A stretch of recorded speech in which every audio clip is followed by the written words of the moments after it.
guys, welcome back to my channel.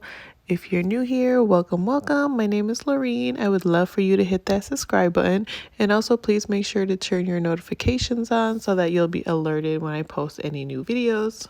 For today's video, I've decided to paint my own abstract wall art that's going to be going in our master bedroom. Now, this is my first attempt at abstract painting. When I did nails, I used to do a lot of abstract nail art and freehand nail art. So I figured treat this canvas like a giant fingernail.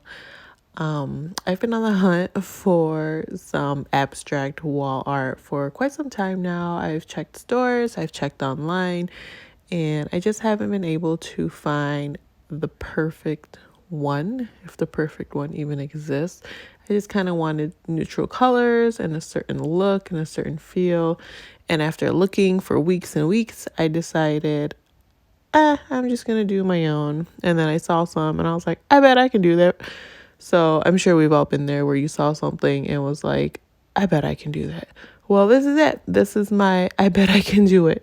So this is my first attempt at abstract wall art for the home. So I was out shopping at Hobby Lobby and I came across a pack of 5 canvases for like $11, and then I was like, this is the perfect opportunity. So I bought the canvases and then I headed over to Michael's and got some paint and some new brushes. I will link the brushes down below in the description box for you guys, and I will list the name of the paints that I used. Another reason why I wanted to paint this myself was because I wanted to incorporate my baby into the painting somehow. And after thinking, I finally came up with an idea of how I can add her little touch to the painting. So you'll have to stick around and watch the rest of this video to see how she makes her little cameo. I also wanted to mention that I am using small styrofoam bowls to put the paints in, and then I just grabbed an old bowl to fill with hot water to clean the brushes off in between, and then an old Christmas towel to dry them off on and just set them on. And then I did get an old comforter that we had tucked away in the basement, and I put that over my island, and I am just painting right in the kitchen on my island. Now, I do recommend that whatever towels and blankets you're using are old ones that if they get paint on them and get ruined, you don't care about. These are ones that I was saving specifically for these types of projects. Now, this project ended up taking me a lot longer than expected. This probably took me around 7 hours. So I've condensed it into about a 10-11 minute video for you guys. I definitely was not expecting it to take me this long, but I'm a bit of a perfectionist and I really just wanted to make sure that it was going to look good since it was going in our bedroom above our bed, especially if we have people over and they happen to see it and they ask about it. I just wanted to proudly say, yeah, I did that, instead of, yeah, I did that. A side note, I also did borrow one of my husband's old extra large shirts to wear while I was painting, and it did end up getting some paint on it. So that's another thing to keep in mind, is put on an old shirt that you don't mind if it gets ruined. Okay guys, I am going to hush up now and let you guys listen to some music and enjoy some amateur art, and I will be back in a bit.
Okay guys, that is it for my first attempt at abstract painting. I really hope you enjoyed this video. If you did, please make sure to give it a big thumbs up. Also leave me a comment down below. Let me know what you think or if you have any questions. Also, please remember to subscribe and turn your notifications on and tell a friend. Until next time, bye guys.